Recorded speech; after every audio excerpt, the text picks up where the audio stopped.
देवहूति ने कहा, हे प्रभु, आप अपने भक्तों के संसार रूपी वृक्ष के लिए कुठार के समान हैं। मैं इंद्रिय विषय विलास से ऊब गई हूँ और अब मैं आपके श्री चरणों में पुरुष व प्रकृति का ज्ञान प्राप्त करने आई हूँ। मुझे यह बताइए, सच्चा सुख कहाँ है? मन के बंधन व मन की मुक्ति का कारण क्या है? तो कौन सा मार्ग है जिसको अपनाकर मानव मन के बंधन से सदा के लिए मुक्त हो सकता है? कपिल भगवान ने कहा, मां, तुम सच्चे सुख का कारण पूछ रही हो। सच्चा सुख क्या है? सच्चा सुख शरीर में नहीं है। अगर सच्चा सुख इस शरीर में छिपा होता तो मृत्यु के बाद इसे सजो कर रखते, इसको संभाल कर रखते, लेकिन इसको जला दिया जाता है। सच्चा सुख शरीर के साथ नहीं जुड़ा है। सच्चा सुख तो कुछ और है। अरे एक बार फ्रॉइड से किसी ने पूछा, सच्चा सुख क्या है? फ्रॉइड नामक मनोवैज्ञानिक ने कहा, सुख का कारण जानना चाहते हो तो पहले यह जानना जरूरी है कि मनुष्य के दुख का कारण क्या है।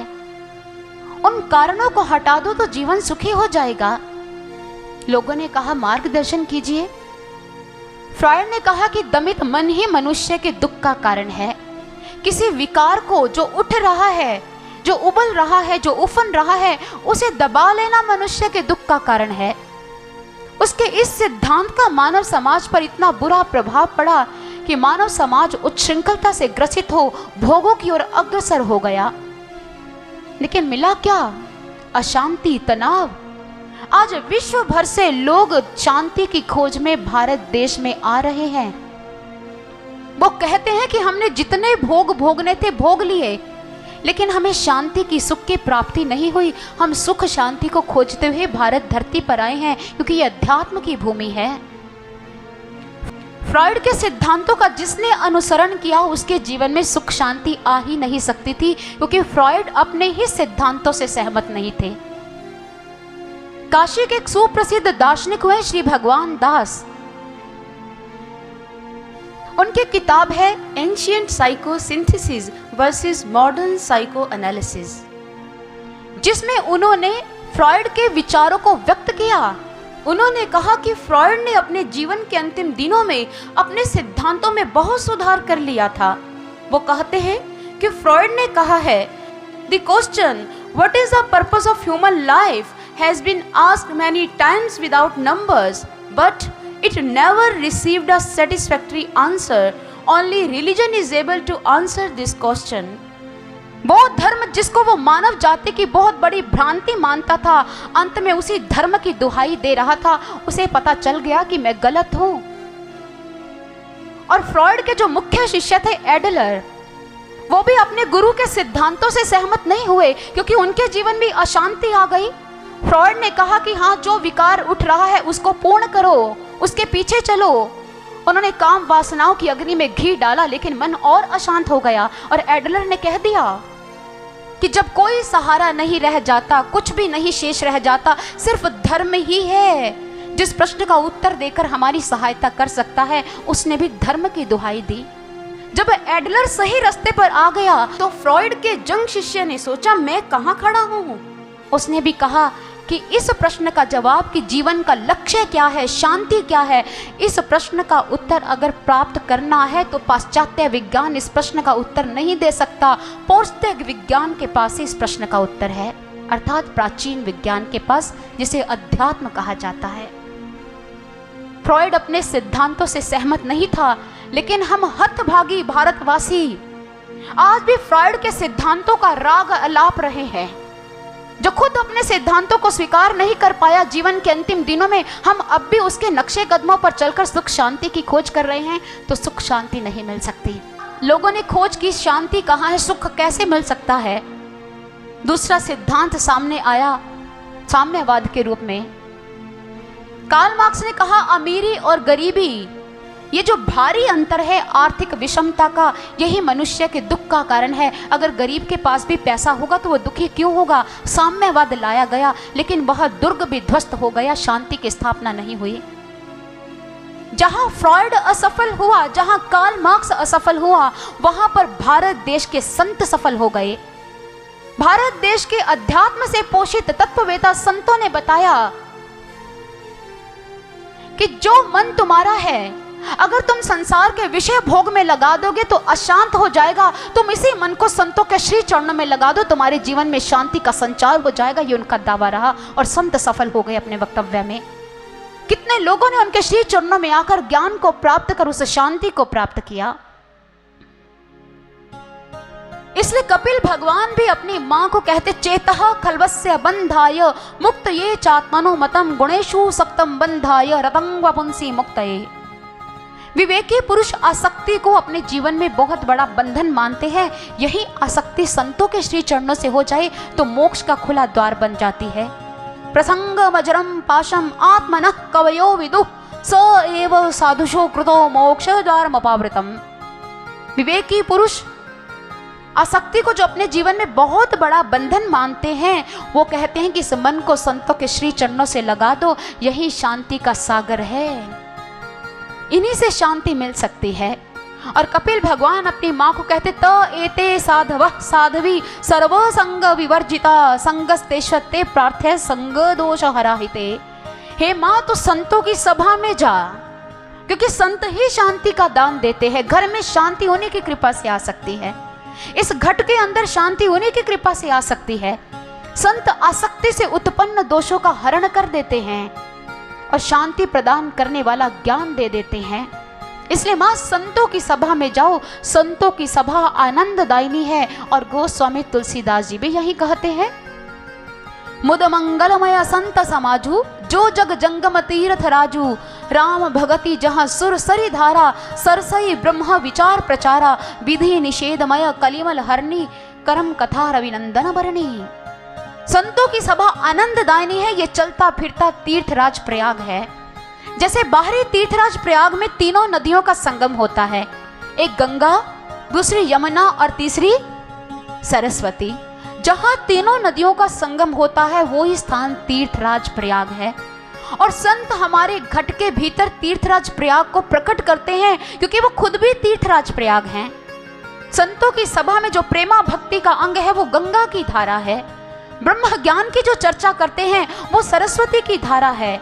विधि निषेधमय कर्म कांडों के बारे में जो बताते हैं वो यमुना की धारा है। संत तो तीर्थराज प्रयाग है, और तीर्थराज प्रयाग जो आनंद स्वरूप है वही तो आनंद को दे सकते हैं। इसलिए वो हमारे घट के भीतर आनंद को, उस प्रयागराज को प्रकट करते हैं। ज्ञान संकलनी तंत्र में कहा गया, ईड़ा भगवती गंगा पिंगला यमुना नदी। ईड़ा पिंगला योर मध्य सुषुम्ना च सरस्वती। त्रिवेणी संगमो यत्र तीर्थराजः स उच्यते तत्र स्नानं प्रकुर्वीत सर्व पापैः प्रमुच्यते। अर्थात ईड़ा, पिंगला और सुषुम्ना, ये तीन नाड़ियां हैं हमारे शरीर के अंदर। ये तीनों नाड़ियां हैं, यहाँ से ईड़ा है, ये पिंगला है। ये दोनों नाड़ियां भगवान की तरफ से प्राकृतिक रूप से ही जागृत हैं। लेकिन जो सुषुम्ना नाड़ी है वो सुप्त अवस्था में होती है, जो हमारे ब्रह्मरंध्र से लेकर मेरुदंड के नुकीले हिस्से में समाई होती है। जब गुरु ब्रह्म ज्ञान देते हैं, इसी सुषुम्ना नाड़ी को जागृत कर देते हैं। और जैसे ये नाड़ी जागृत होती है, तीनों नाड़ियों का यहाँ संगम होता है, और संगम होने पर यहाँ पर ईश्वर के प्रकाश स्वरूप के दर्शन होते हैं। यही तीर्थराज प्रयाग है और यही आनंद नामक घाट है। इसलिए कपिल भगवान अपनी माँ का मार्गदर्शन कर रहे हैं, संतों की सभा की महानता गा रहे हैं। अनेकों संतों ने संतों की सभा की महानता के बारे में बताया। और स्वयं भगवान श्री कृष्ण उद्धव को कहते कि उद्धव, न रोधयति मां योगो न सांख्यं धर्म एव च न स्वाध्यायस्तपस्त्यागो नेष्टापूर्तं न दक्षिणा व्रतानि यज्ञश्छन्दांसि तीर्थानि नियमायमः यथा वरुन्धे सत्संगः सर्वसंगापहो हिमाम। जिस प्रकार सत्संग मुझे वश में कर लेता है, मैं अन्य किसी साधन से वश में नहीं आता हूँ। ना आप योग के द्वारा, ना उपवास के द्वारा, ना व्रत के द्वारा, ना तीर्थ के द्वारा मुझे प्राप्त कर सकते हो। श्री कृष्ण कहते हैं मुझे प्राप्त करने का एक ही मार्ग है, सत्संग में जाओ, संतों की सभा में जाओ, वो ही तुम्हें मेरी प्राप्ति का मार्ग देंगे। विभीषण ने पाया सत्संग के द्वारा पाया, शबरी ने पाया सत्संग के द्वारा पाया, गोपियों ने पाया तो सत्संग के द्वारा ही पाया। और इसलिए ब्रह्मानंद जी भी सत्संग की महानता गाते हैं, कहते हैं उन्होंने समस्त जीवात्माओं को सखियां शब्द से संबोधित किया। हे सखियों, चलो संतों की सभा में चले, जहां शांति मिलती है, आनंद मिलता है और जीवन में प्रेम रस का संचार होता है। ब्रह्मानंद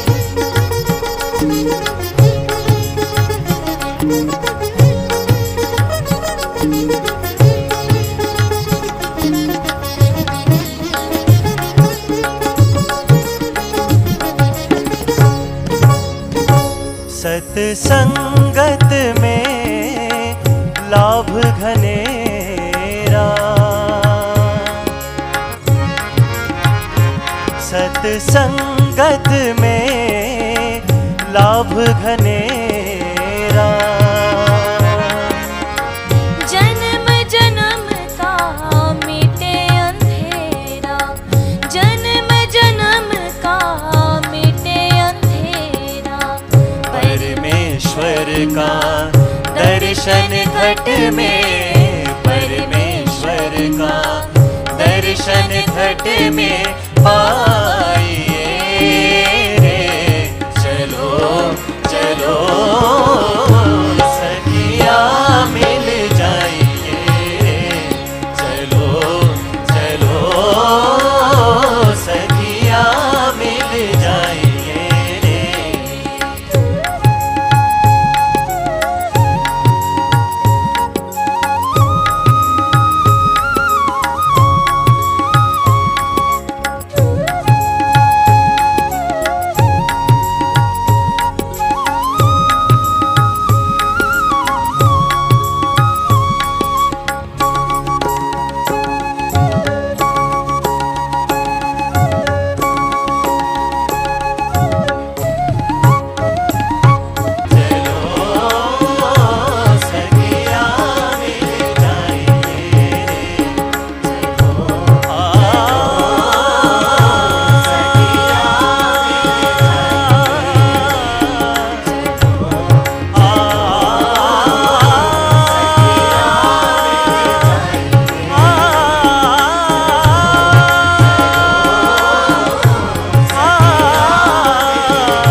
सत्संग एक ज्योति स्तंभ के समान है, जिसका दिव्य प्रकाश हमारी जड़ता, हमारे मोह, हमारे अज्ञान को मिटाने में सशक्त भूमिका निभाता है। जिस प्रकार किसी वकील को देखकर कचहरी कागजात की याद आ जाती है, उसी प्रकार संत को देखकर परमात्मा की याद स्वतः आ जाती है। कांच अंगूठी में जड़ित होकर हीरे की शोभा को प्राप्त कर लेता है, ऐसे ही साधारण मानव जब संतों की सभा में आता है तो भक्तों की श्रेणी में गिना जाता है। इसलिए सत्संग का लाभ ही लाभ है। और आज कपिल भगवान अपनी माँ को यही कह रहे हैं कि माँ, संतों की सभा में जाकर ही इस ज्ञान की प्राप्ति होती है। और माँ संत जब उस ज्ञान को मानव को प्रदान करते हैं तो घट के भीतर ही ईश्वर को प्रकट कर देते हैं। क्योंकि मैं हर एक प्राणी के अंदर निवास करता हूँ।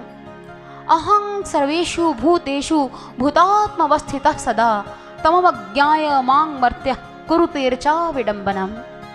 उन्होंने कहा मैं हर एक प्राणी के भीतर निवास करता हूँ। ईश्वर हमारे घट में है, कण कण में है, हर जगह है, आप में है, इनमें है, इनमें है, इनमें है। परमात्मा सर्वत्र है तो हमें परमात्मा दिखाई क्यों नहीं देते? वो अंदर निवास करते हैं और हमें अंदर भी दिखाई नहीं देते। आखिर कारण क्या है, हमें ईश्वर क्यों नहीं दिखते? चलो उदाहरण से समझते हैं। रेडियो स्टेशन सेंटर से ध्वनि तरंगों का लगातार संप्रेषण हो रहा है। वो ध्वनि तरंगे सर्वत्र है, यहां भी है वायुमंडल में। लेकिन उन तरंगों के यहाँ होने के बावजूद भी हम यहाँ पर बैठकर रेडियो स्टेशन से प्रसारित हो रहे कार्यक्रम क्यों नहीं सुन पा रहे? कारण हमारे पास रिसीवर नहीं है, हमारे पास रेडियो नहीं है। इसी तरह टीवी स्टेशन सेंटर से ध्वनि तरंगों का संप्रेषण हो रहा है। ध्वनि तरंगे सर्वत्र है, लेकिन यहाँ भी हैं, फिर भी हम यहाँ पर बैठकर टीवी स्टेशन से प्रसारित हो रहे कार्यक्रम न देख पा रहे हैं, न सुन पा रहे हैं। कारण क्या है? रिसीवर नहीं है, यहाँ टीवी सेट नहीं है। बिल्कुल इसी तरह परमात्मा कण कण में है, सर्वत्र है, हमारे घट में भी है, और अगर हमें दिखाई नहीं दे रहा तो कारण क्या है? रिसीवर नहीं है। रिसीवर कौन सा? तृतीय आई जो इस स्थान पर होती है, थर्ड आई, दिव्य चक्षु, विमल चक्षु, बोध चक्षु। भगवान श्री कृष्ण अर्जुन को कहते हैं श्रीमद् भगवद गीता के अंतर्गत, न तो मां शक्य से द्रष्टुम अनेनैव स्वचक्षुषा दिव्यं ददामि ते चक्षु पश्य मे योगमैश्वरम्। हे अर्जुन, तुम मुझे इन दो आंखों से नहीं देख सकते। तो अपने घट में मेरे अगर प्रकाश रूप को, तत्व स्वरूप को देखना चाहता है तो ये नेत्र देखने में सक्षम नहीं है। दिव्यं ददामि ते चक्षु, मैं तुम्हें दिव्य नेत्र देने जा रहा हूं। फिर तो मेरे ईश्वरीय प्रकाश रूप को देखना अपने घट के अंदर। दिव्य चक्षु से ही परमात्मा के दिव्य रूप को देखा जा सकता है, इन चरम चक्षुओं से नहीं। श्रीमद् भगवद गीता का यह सिद्धांत है। महोपनिषद में लिखा गया, सर्वज्ञं सच्चिदानंदं ज्ञान चक्षुर निरीक्षते अज्ञान चक्षुर नेक्षते भास्वंतम भानु मंधवत। जिस प्रकार एक अंधा सूर्य को नहीं देख सकता, उसी प्रकार दिव्य चक्षु से विहीन मानव अपने घट में ईश्वर को नहीं देख सकता। यानी कि दिव्य चक्षु के द्वारा ही परमात्मा को देखा जा सकता है। विवेक चूड़ामणि में शंकराचार्य जी क्या कहते हैं? वस्तु स्वरूपं स्फुट बोध चक्षुषा स्वेनैव वेद्यं ननु पंडितेन चंद्र स्वरूपं निज चक्षुषैव ज्ञातव्यमन्यैरवगम्यते किम। अर्थात जिस प्रकार इस चांद को, बाहर जो चांद है उसे अंधा नहीं देख सकता, और इसी प्रकार परमात्मा को भी दिव्य नेत्र से विहीन अंधा व्यक्ति नहीं देख सकता। परमात्मा को देखने के लिए नेत्र चाहिए। मुझे महाभारत के मोक्ष धर्म पर्व की एक कहानी याद आ रही है, आप भी ध्यान से सुनना। देवल ऋषि हुए हैं, उनकी कन्या हुई सुवर्चला। सुवर्चला ने कहा कि पिताश्री, आप मेरे लिए एक अच्छे वर का चयन कर रहे हैं, एक अच्छा वर ढूंढ रहे हैं, लेकिन मैं उस व्यक्ति से विवाह करना चाहती हूँ जो अंधा भी हो और आंख वाला भी हो। देवल ऋषि ने कहा, यह कैसी मूर्खता है? जो अंधा होगा उसे आंख वाला नहीं कह सकते, जो आंख वाला होता है उसे अंधा नहीं कह सकते। उसने कहा, पिताश्री, मैं तो उसी व्यक्ति से विवाह करूंगी जो अंधा भी हो और आंख वाला भी हो। आप अपनी नजर में जितने भी योग्य लोग हैं उनको आश्रम में बुलाइए, और मैं अपने योग्य वर का चयन स्वयं करना चाहूंगी। देवल ऋषि जी ने कहा, ठीक है। उत्तम कोटि के विद्वानों को आश्रम में बुला लिया गया, और देवल ऋषि की पुत्री सुवर्चला उस सभा में उपस्थित हुई, और विद्वानों के समक्ष आकर उन्होंने कहा कि देखिए, मैं आप में से उसी का वर्ण करना चाहती हूँ जो अंधा भी हो और आंख वाला भी, बाकी जा सकते हैं। विद्वानों ने इसे अपना अपमान समझा। ये कैसी बात है? हम आंख वाले हैं तो अंधे क्यों कहलाएंगे, और जो अंधा होगा वो आंख वाला कैसे हो सकता है? और बुरा भला कहते हुए समस्त विद्वान वहां से चले गए। इतने में श्वेत केतु को जब इस बात का पता चला तो वो वहां पर देवल ऋषि के आश्रम में आया, और उसने सुवर्चला को कहा कि तुम्हारे योग्य वर मात्र मैं ही हूं, इसलिए तुम मेरा वर्ण करो। सुवर्चला ने कहा, पहले मेरी शर्त सिद्ध करो, मुझे तो अंधा पति भी चाहिए और आंख वाला भी चाहिए। श्वेत केतु ने कहा, मैं तुम्हारी शर्त के अनुरूप पूरा उतरता हूं। ये नेदं वीक्षते नित्यं वृणोति स्पृशतेऽथवा घ्रायते वक्ति सततं ये नेदं रसते पुनः ये नेदं मन्यते तत्त्वं येन बुद्धति वा पुनः न चक्षुर्विद्यते ह्यतत् स वै भूतान उच्यते यस्मिन् प्रवर्तते चेदं पश्यन् शृण्वन् स्पृशन्नपि जिघ्रंश्च रसयंस्तद्वर्तते येन चक्षुषा तन्मे नास्ति ततो हि अंधो भ्रूणो भद्रे घमामतः। हे सुवर्चला, मेरी बात ध्यान से सुनो। मनुष्य जिन इंद्रियों के द्वारा इस संसार को देखता है, अनुभव करता है, जीवा के द्वारा रस लेता है, कानों के द्वारा सुनता है, ये सब कुछ इस संसार में रहकर वो कार्य व्यवहार करता है। परमात्मा की कृपा से ही हम संसार में ये सब कुछ देखते हैं। परमात्मा रूपी चक्षु मैंने देख लिया है, इसलिए मैं आंख वाला कहलाता हूँ। परमात्मा रूपी चक्षु मेरे पास है। और दूसरी बात, जिन इंद्रियों के द्वारा जीवात्मा इस जगत में आसक्त होती है, उस जगत से मेरा कोई भी संबंध नहीं है। मैंने परम पिता से संबंध जोड़ लिया है, इसलिए मैं नेत्र वाला होता हुआ भी अंधा कहलाता हूँ। मैं आंख वाला हूँ क्योंकि मैंने ईश्वर को देखा है। मैं अंधा इसलिए हूँ क्योंकि मैं विषय विकारों में लिप्त नहीं हूँ। मैं तुम्हारी शर्त के अनुरूप पूरा उतरता हूँ। इसलिए उस सुवर्चला ने अपने पति के साथ अर्थात श्वेत केतु के साथ विवाह किया, क्योंकि वो आंख वाला था। संतों की दृष्टि में वही आंख वाला कहलाता है जिसने परमात्मा को देखने का नेत्र प्राप्त कर लिया है। इसलिए भगवान श्री कृष्ण कहते हैं कि मुझे देखने के लिए तृतीय नेत्र की जरूरत है, तीसरी आंख की जरूरत है। जैसे ही संत की कृपा से आंख मिलती है, उसी वक्त जीवात्मा अपने घट में आंतरिक जगत में उतरकर ईश्वर के तत्व स्वरूप का साक्षात्कार कर लेती है। और यही बात आज कपिल भगवान अपनी माँ को बता रहे कि माँ, उस ईश्वर को देखने के लिए तृतीय नेत्र की जरूरत है। और ऐसा कहने के पश्चात कपिल भगवान ने अपनी माँ को ब्रह्म ज्ञान दिया, दिव्य चक्षु प्रदान किया और उसने अपने घट में ईश्वर का दर्शन किया। लेकिन कपिल भगवान अपने जीवन में इस वक्तव्य के साथ साथ मानव समाज के प्रति जो उनकी धारणा है वो भी व्यक्त कर रहे हैं। उन्होंने कहा, अहं सर्वेषु भूतेषु भूतात्मवस्थितः सदा तमवज्ञाय मां मर्त्यः कुरुतेर्चा विडंबनम। मैं हर एक प्राणी के अंदर तो हूँ, लेकिन दुख इस बात का है कि घट के अंदर रहने वाले परमात्मा को न जानकर लोग बाहर ही मेरा आडंबर रचते हैं, मेरी पूजा करते हैं। कपिल भगवान कहते हैं। कपिल भगवान व्यथित हैं मानव समाज की मानसिकता को देखकर कि जब मैं हर एक व्यक्ति के अंदर हूं तो मुझे बाहर क्यों ढूंढा जा रहा है। अगर ये शरीर मंदिर है, इसके अंदर परमात्मा का निवास है, तो इसकी पूजा भी तो अंदर ही होनी चाहिए। ईश्वर अगर घट के भीतर दिखाई देता है तो उसकी पूजा भी अंदर होनी चाहिए। लेकिन मुझे दुख है कि लोग बाह्य आडंबर रचते हैं। इसलिए कपिल भगवान ने जो मानव समाज की मानसिकता को अपनी वाणी के द्वारा व्यक्त किया है, ये हमारे समाज की तस्वीर है, ये हमारी कहानी व्यक्त कर रही है। इसलिए इन आडंबर के क्षेत्र से